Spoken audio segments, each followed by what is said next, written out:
અરે રવિ, ચા લાવની કેટલી વાર છે? આ લાવી.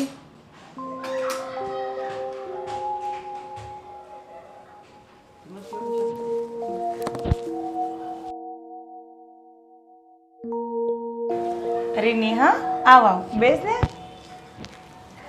આજે અમારે 11સ હતી ને તો તમારા માટે પૂરણપોળી લાવી છું, લ્યો.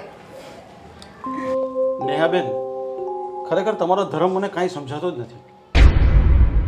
એક બાજુ તમે ઉપવાસ કરો છો અને ઉપવાસના નામે કેટલું બધું ફરાળી તમે ઝાપતી જાઓ છો. શકીબભાઈ, અમારા ઋષિ મુનિઓએ તો ફરાળી વસ્તુ ખાવાની છૂટ આપી છે. અમે ખાઈ શકીએ છીએ.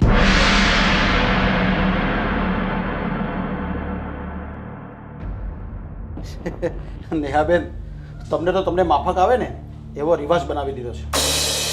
જો નેહાબેન, આ અમારા ધર્મમાં જુઓ, ઈદ હોય ત્યારે કોઈ પણ મુસલમાન બંદો ખાવાની વાત તો દૂર, પણ ચાંદને જોયા વગર અમે પાણી પણ નથી પીતા. શકીબ, તમે પણ શું જ્યારે હોય ત્યારે નેહા જોડે આવી વાતો ઉખાડીને બેસો છો? સૌના ધર્મ પ્રમાણે સૌ રહેતા હોય, એમાં તમારે કંઈ બોલવાનું જ ન હોય.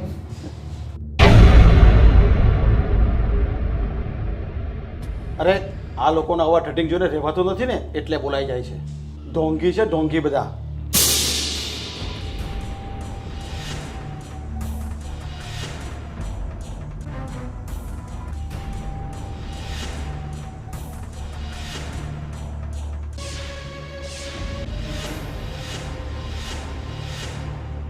નેહા, તું એમની વાતનું જરા પણ ખોટું ના લગાડતી. એ ભલે ગમે તે બોલતા હોય, પણ મને ખબર છે કે તમારો ધર્મ શ્રેષ્ઠ છે. ચલો દીદી, જાઓ.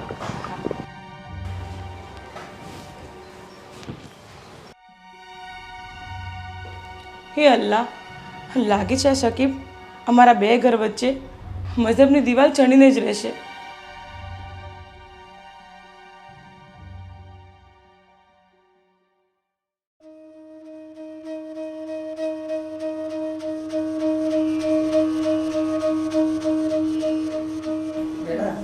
ધંધા પાણી કેવું ચાલે છે?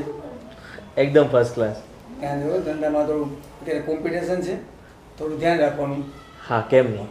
કોમ્પિટિશન તો દરેક ધંધામાં છે, પણ આપણે થોડું કાળજીથી ધ્યાન રાખવાનું જેથી કરીને આપણને તકલીફ ના પડે. હા પપ્પા. બરાબર? હા, હા. રાહુલ, જમવાનું તૈયાર થઈ ગયું છે, આપણે બેસી જવું છે. થોડી વાર રહે ને પછી બેસીએ. ઠીક છે. રાહુલ, એક વાત કહું? હા બોલ ને, શું વાત છે? બપોરના મેં ફરાળમાં પૂરણપોળી બનાવી હતી, તો હું બાજુવાળા આલિયા દીદીને ત્યાં આપવા ગઈ, તો શકીબભાઈ મને કેટલું સંભળાવવા લાગ્યા. શું સંભળાવા લાગ્યો એ? શું કહેતો હતો એ? મને કહેવા લાગ્યા કે તમે બધા ધર્મના નામે ધતિંગ કરો છો, તમારા ધર્મને ધર્મ ના કહેવાય. સાલો આપણા ધર્મ વિશે આવું બોલ્યો? આજે તો એની ખેર. રાહુલ, બેટા ઉપર બેસ બેસ બેસ બેસ વાંધો નહીં, બેસ. સાલાને હું બતાવીને તો રહીશ જ કે અમારો ધર્મ શું છે. ના રાહુલ, આપણે ઝઘડો નથી કરવો. કોઈ પણ માણસ આપણા ધર્મ વિશે બોલશે ને તો આપણો ધર્મ કંઈ હલકો નહીં થઈ જાય. આવા લોકો તો બોલ્યા કરે, એમની સામે ના જોવાનું હોય. તો વાતે વાતે આપણા ધર્મ વિશે ગમે તેમ બોલે તો આપણે સાંભળી લેવાનું. શું ફરક પડવાનો? શકીબભાઈના બોલવાથી આપણા ધર્મની શાન થોડી ઘટી જવાની છે.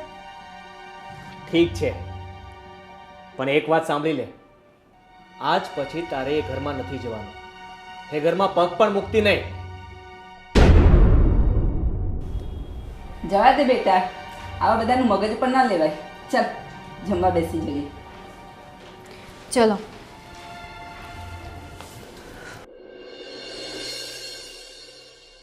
આલિયા, જમવાનું બની ગયું હોય તો મને જમવાનું આપી દે, મારા નમાઝનો ટાઈમ થઈ જશે. જમવાનું તો થઈ ગયું છે અને હું તમને આપી પણ દઈશ, પણ એ પહેલાં મારે તમને એક વાત કરવી છે. તમે જ્યારે હોય ત્યારે હિન્દુ ધર્મનું હિંડ શું કામ બોલ્યા કરો છો? અરે શું કામ અપખોડો છો બીજા ધર્મને? હા, તો શું ખોટું કહું છું? સાચું જ તો કહું છું. નકરો આડંબર ભર્યો છે એ લોકોના ધર્મમાં. ધર્મના નામે ધતિંગ કરે છે એ લોકો.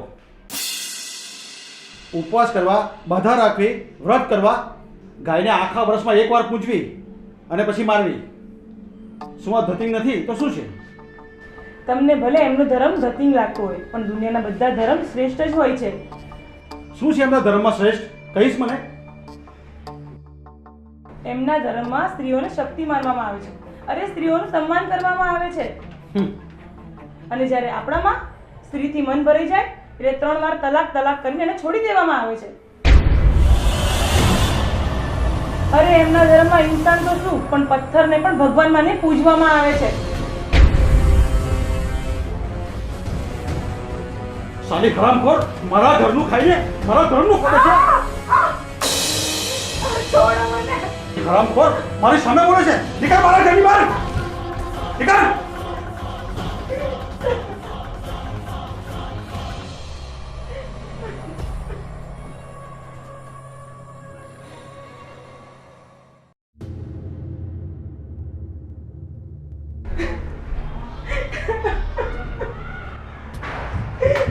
શું થયું સકીના? શું થયું? આંટી, શું થયું? શાકીબે મને ઘરની બહાર કાઢી મૂકી.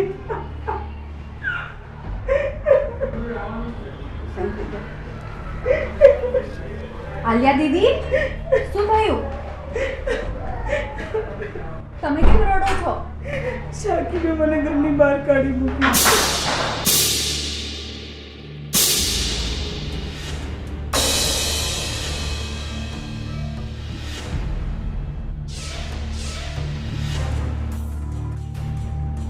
પણ શું કામ તને કાઢી મૂકી? તારો શું વાંક હતો?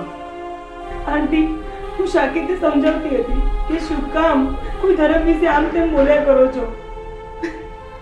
હું એમને કહેતી હતી કે તમે ભલે ગમે તે સમજતા હોય, પણ કોઈ પણ ધર્મ આમ તેમ હોતો જ નથી. આંટી, હું એમને એમ પણ કહેતી હતી કે દુનિયાના બધા ધર્મ શ્રેષ્ઠ જ છે. અને હું આવું બોલીને તો શકીને મને માર્યું અને મને ધક્કો મારીને ઘરની બહાર કાઢી દીધી. રાહુલભાઈ, મને થોડા રૂપિયા આપો. હું મારા અબ્બુના ઘરે અમદાવાદ જવા માંગુ છું. પ્લીઝ મને થોડા રૂપિયા આપો. નહીં બેન, તમારે તમારા આબુના ઘરે નથી જવાનું. તમારે અહીં જ રહેવાનું છે, અમારી સાથે. તમે મને ભાઈ કહ્યો છે ને, તો હા, ભાઈના ઘરે તમે નહીં રહો, તમે અહીં જ રહો. એ સાલાની શાન તો હું ઠેકાણે લાવીશ. નહીં પપ્પા, અંકલની શાન તો હવે હું ઠેકાણે લાવીશ.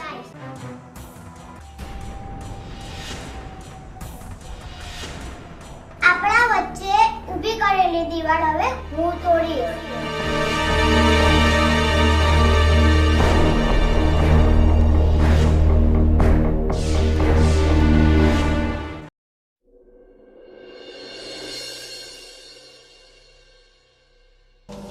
દીદી, તમે ઘરેથી પહેરે કપડે આવી ગયા છો, તો ચલો 2 જોડી કપડાં લઈ લો.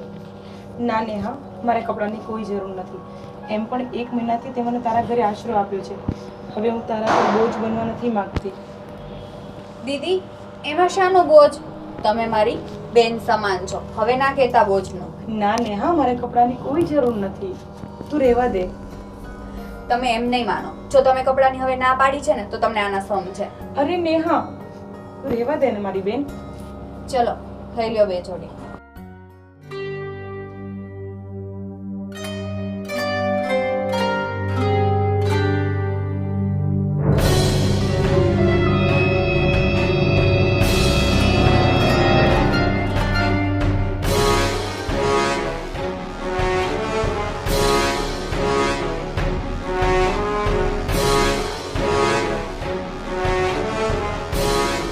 સાલી હરામખોર, 1 મહિનાની પારકા પુરુષના ઘરે રહે છે. તને શરમ નથી લાગતી? શકીલ, બોલવામાં જરા ભાન રાખજે. રાહુલભાઈ મારા ભાઈ જેવો છે. હું મારા ભાઈના ઘરે રહું છું, સમજ્યા તમે? હવે બેસ ભાઈવાલી. તું તારા ભાઈના ઘરે નહીં, એક કાફીરના ઘરે રહે છે. અને એ કાફીરના ઘરનું પાણી પીને આપણો ધર્મ ત્યાં અપનાવ્યો છે. શકીલ, તમે જેને કાફીર સમજો છો ને, દેવ જેવા છે, તમારા જેવા જાનવર નથી. એ બદતમીઝ, તારી જીભ પર લગામ રાખજે, નહીતર ખેંચી નાખીશ. લગામ તો તમે તમારી જાત પર રાખો સાકિબ. 5 ટાઈમ નમાજ પઢો છો, જે જીભથી આયા તો પઢો છો, એ જીભથી નાપાક છે. અરે સુધારો તમારા સ્વભાવને. આ તું નથી બોલતી, પણ એ આ લોકોના ઘરનું પાણી બોલે છે. આ લોકોના ઘરનું પાણી પીને તારું લોહી પણ નાપાક થઈ ગયું છે, સમજી?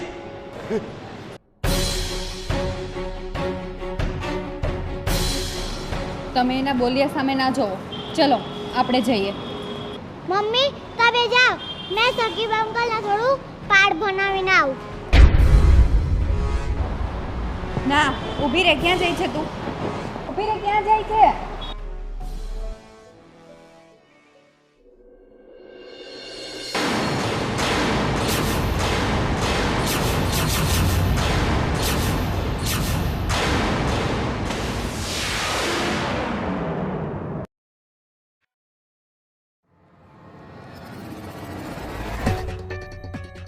એ છોકરી, અહીંયા શું કામ આવી છે?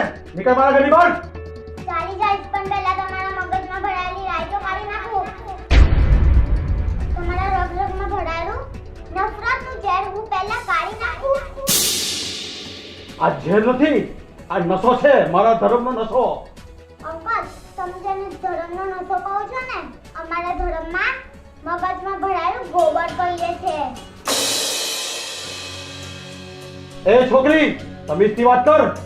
મારા ધર્મ વિશે આડોળું નહીં બોલ. અંકલ તમને બહુ અભિમાન છે ને, તમને તમારા ધર્મ પર, તો એનો મને કોઈ વાંધો નથી. સૌનું પોતપોતાનું ધર્મનું અભિમાન તો હોવું જ જોઈએ.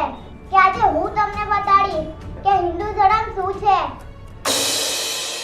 આ દુનિયા શરૂ થઈ ને ત્યારે સૌથી પહેલો જો ધર્મ હોય ને તો એ અમારો હિન્દુ ધર્મ છે. એટલે જ એને સનાતન ધર્મ કહેવામાં આવે છે. અંકલ આ દુનિયામાં સૌથી પહેલા કોઈ ઈશ્વરના દર્શન કરાયા હોય ને તો એ અમારા ઋષિ મુનિઓએ કર્યા છે. દુનિયામાં ઝીરોની શોધ કરી હોય ને એ અમારા હિન્દુ આર્યભટ્ટજીએ કર્યું છે. આ ધરતી પર સૌથી પહેલો વિમાન ઉડાડ્યો હોય ને તો એ અમારા મહાભારતના કાલીન ઋષિ ભારદ્વાજ ઋષિએ ઉડાડ્યું હતું. ધરતી અને સૂર્ય વચ્ચેનું અંતર કેટલું છે એ સૌપ્રથમ કોઈ બતાડ્યું હોય ને તો એ અમારા પાણીની ઋષિએ બતાડ્યું હતું. ધરતીના નીચે પણ બીજા 7 પાતાળ છે એ કોઈએ બતાવ્યું હોય ને તો એ અમારા વાળા ઋષિએ બતાડ્યું છે. દુનિયાની સૌપ્રથમ પ્લાસ્ટિક સર્જરી અમારા રામાયણ કાલીન ઋષિ સુશ્રુતે ઋષિએ કરી હતી. અણુમાં પણ ઊર્જા છે એ સૌપ્રથમ કોઈએ કીધું હોય ને તો એ અમારા પાણીની ઋષિએ કહ્યું હતું. યોગ અને આયુર્વેદનું દુનિયાને પહેલી વાર કોઈ જ્ઞાન આપ્યું હોય ને તો એ અમારા ઋષિ મુનિઓએ આપ્યા છે. અંકલ આવી પ્રાચીન વાતો તો ઘણી છે, તો અત્યારની વાતો કરું ને તો આ દેશને ગુલામીમાંથી આઝાદી અપાવી હોય ને તો એ અમારા ગાંધી, સરદાર ભગતસિંહ જેવા વીરોએ અપાઈ છે. અંકલ તમે જે સ્ત્રીને ઠુકરાઈને ઘરની બહાર કાઢી મૂકો છો તો એ સ્ત્રીને અમે હિન્દુઓ માતા બહેન કહીને અમે આશરો આપીએ છીએ. કારણ કે અમારા ધર્મમાં અતિથિને ભગવાન માનવામાં આવે છે.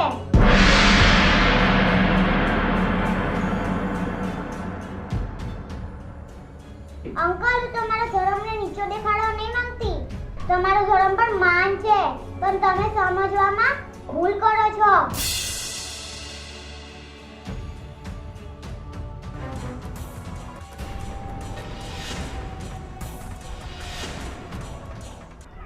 હા બેટા, તારી વાત સાચી છે. દુનિયાનો કોઈ ધર્મ નીચો નથી. આ નીચી તો છે લોકોની માનસિકતા. લોકોની વિચારધારા પોતાના ધર્મને શ્રેષ્ઠ અને બીજાના ધર્મને નીચા માને છે. બેટા, આજે મને મારી ભૂલ સમજાઈ ગઈ છે. બેટા, મારો ધર્મ તો મહાન છે, પણ તમારો ધર્મ પણ મહાન છે. અને દુનિયાના જે લોકો પોતાના ધર્મને માને છે ને, તે બધાનો ધર્મ પણ મહાન જ છે. બેટા, તું આટલી બધી નાની છે અને તું બધાના ધર્મને સમજી શકી, પણ હું ન સમજી શક્યો. બેટા, હવે થોડા દિવસમાં દિવાળી આવે છે અને આ દિવાળીનું પર્વ આપણે બધા ભેગા મળીને ઉજવીશું. અને બેટા, આ દિવાળીમાં હું તારા માટે કપડાં, મીઠાઈ અને કેટલા બધા ફટાકડા લાવીશ. તું ફોડીશ ને? હું ફોડીશ અંકલ, પણ મારી એક શરત છે. અરે હા બેટા, બોલ ને. તારી બધી શરત મને મંજૂર છે. આજ પછી મારી આંટીને તમે ક્યારે પણ ખરું ખોટું ના કહેતા. એમને હંમેશા ખુશ રાખજો. મારી આંટીને કોઈ વાતે હેરાન ના કરતા. હા બેટા, હું તારી આંટીને હવે ક્યારેય હેરાન નહીં કરું અને બધી વાતે ખુશ રાખીશ. બસ બેટા. તો ઠીક છે, હું મારી આંટીને લઈને થોડીક વારમાં આવું છું. સારું બેટા, તારો ખૂબ ખૂબ આભાર કે તે મને સાચી સમજણ આપી. સારું અંકલ, હું જાઉં છું, આંટીને લઈને આવું છું. હા બેટા. કેટલી સમજુ અને કેટલી હોશિયાર દીકરી છે આ દીકરીએ આટલી નાની ઉંમરમાં મને ખરા ખોટાનું ભાન અપાવી દીધું. હા, નાની દીકરી જો સમજી શકતી હોય તો અત્યાર સુધી હું કેમ ન સમજી શક્યો. ધન્ય છે મારા દેશની આવી દીકરીઓને કે તેમને ધર્મ, જાતિ, જ્ઞાતિ વચ્ચે કોઈ ભેદભાવ નથી અને મારા જેવા આવો ભેદભાવ કરી બેઠા.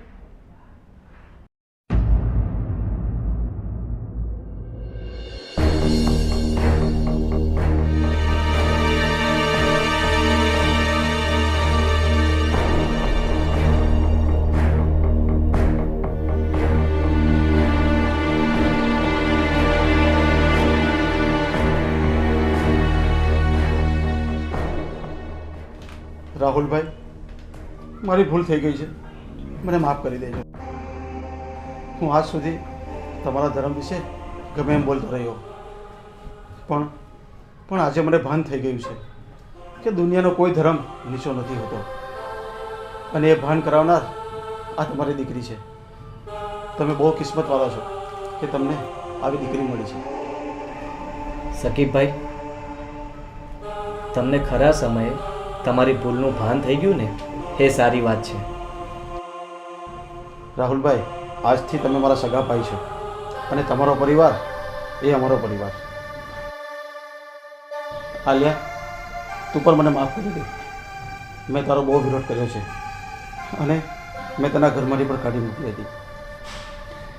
શાકિબ, તમે અફસોસ નહીં કરશો. આજે તમને તમારી ભૂલ સમજાઈ ગઈ છે, તમને પશ્ચાતાપ થઈ રહ્યો છે, એ જ સૌથી મોટી વાત છે. અને હા નેહાબેન, તમે મારી આલિયાને 1 મહિનો સાચવી એ બદલ તમારો ખૂબ ખૂબ આભાર. એમાં આભાર શાનો સાકિબભાઈ? આલિયા તો મારી બહેન જેવી છે. બહેન જેવી નહીં, મારી બહેન જ છે.